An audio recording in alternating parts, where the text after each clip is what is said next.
Hi everyone, it's Don and I hope you're having a fantastic day. Well, we have three separate stories of three incidences. None of them are really great stories about people getting injured or passing away on cruise ships, and they all have different meanings and some warnings for people out there just to be careful and keep an eye on things. And then we have a little bit of good news coming from Mexico. Are you like me and did a lot of online shopping for Christmas over the holidays? Well, if you are, you might have gone into your email recently and noticed a ton of spam now. All from things that you searched online, and they are now inundating your email. Well, that's because your information is collected by data brokers, and those data brokers are taking that information and they're selling it to companies who are looking to sell you things. And worse than that, they're also possibly selling it to people who are using it to hack other people, who are looking to steal information, the dark web, if you will. The good news is, if you call these data brokers and say, hey, get me off that list, well, they have to do it. Trouble is, I don't know who to call. Do you know who to contact? Do you know how to get them off the list? No. But you know who does? Incogni. Incogni knows how to contact them. So I signed up for Incogni and they're doing the work for me. And I immediately saw a reduction in my spam, in my emails. And not only that, it's getting me off those mailing lists that possibly can go to the dark web. Just recently, a few months ago, over 3 billion people had their information stolen from a dark web data broker. 3 billion people. So not only is my spam reduced now, I'm also saving all my information and helping protect myself from being hacked in the future. That's one of the great benefits of Incogni. If you'd like to give it a try, why not check my link down below, check out the QR code, and use my code FAMILY for up to 60% off. I'm glad I did, and I'm sure you will too. Our first story comes from Galveston. Galveston has become one of the large cruise ship destinations. Many cruise lines are moving to Galveston.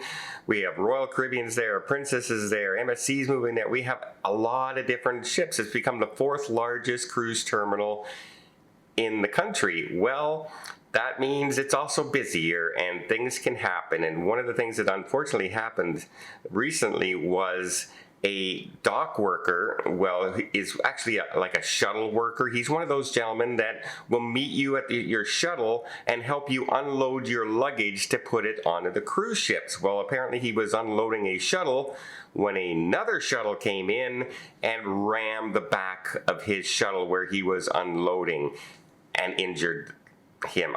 Fortunately, no passengers were injured or anybody else in the area. He was immediately rushed to hospital. We do not know his condition right now. No details have been released of names or anything to keep the identity and the family, protected. But just goes to show that you can be just getting off your shuttle, running around to the back, and something like this can happen with other vehicles. So you always have to be on your guard, even at the simplest times of getting off and on a shuttle bus. Just another warning. Next, we have a gentleman who is on the Silver Dawn, a luxury cruise ship in Asia that apparently collapsed in his room and was found by an attendant who was then rushed to hospital. It is noted that he does have a history of heart disease, according to his family. So probably, had a heart attack or stroke and unfortunately passed away.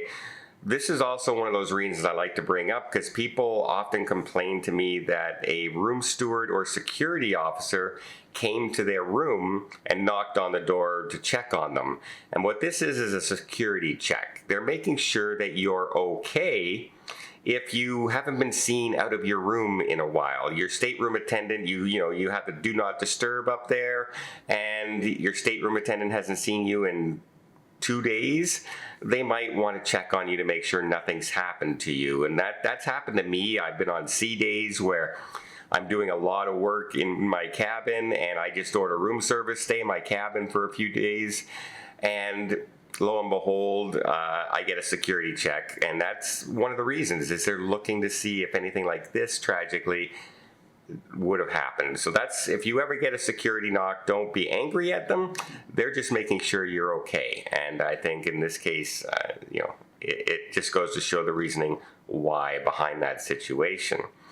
Next, we also have Mexico. Mexico was supposed to give us that huge tax hike for cruise passengers, and it was going to be for every passenger for every stop. So if you had 3 stops in Mexico, you were going to pay this tax 3 times per passenger, and it was no cheap amount of money.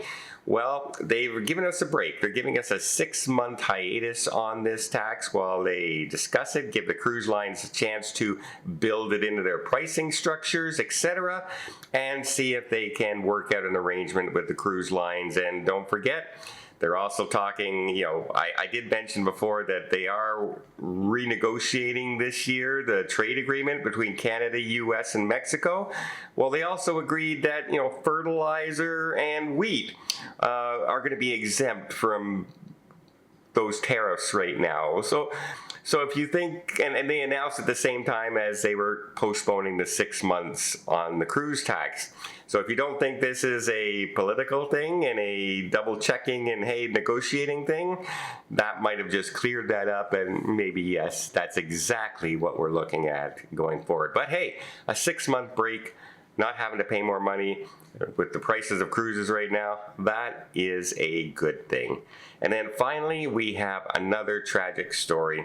Now this one happened, remember recently in December, we were talking about the P&O cruise ship that had back-to-back norovirus, right? It just seemed to be growing and growing and growing.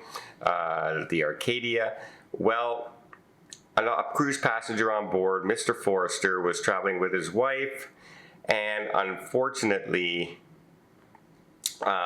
came down with the norovirus, but continued to get worse and worse and worse, and ended up having to be escorted out to hospital. Apparently his kidneys and that were shutting down, all from the norovirus. Now, he was, I believe, 77 years old and was in good health when he went on the cruise, but unfortunately succumbed to the norovirus, caused complications, and started to shut down his system. Even when he got to the hospital, they couldn't revive and save him, and unfortunately he passed away.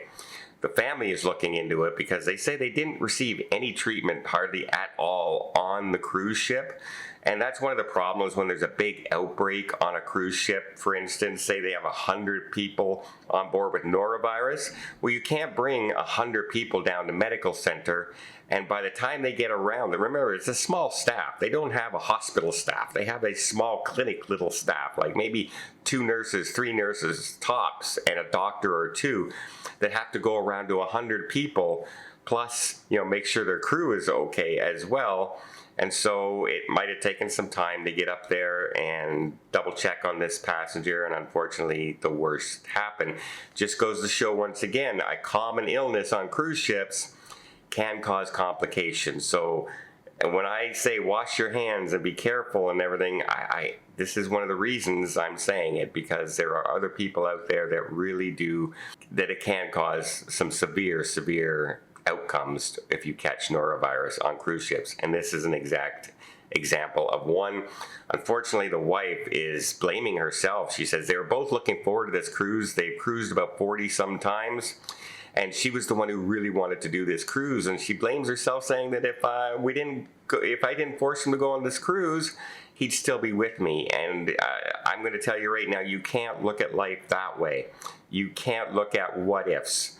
You have to live your life. You can't hide from everything in this world. Trust me, I know. And so please don't blame yourself, and condolences on the loss of your husband and the father of 2. It's one of those things that unfortunately did happen, and I really do give you my condolences, but please do not blame yourself. Well, there you go. A bunch of stories, not the happiest ones, but at least we get a little bit of a tax break from Mexico. But a cruise warning out there. Be careful, even unloading luggage to get onto the cruise ship. really be careful of norovirus. Do your best to wash your hands. Keep away from getting that spread. Yeah, it's tragic when these things happen, especially on holidays. Let me know in the comments down below, what do you think? Until next time, I hope you appreciate this video. If you did, please give it a thumbs up. Let's see more tips, more tricks, more travel vlogs from around the world. Hit that subscribe button. Until next time, have yourself a safe and a great vacation. Stay safe, everybody.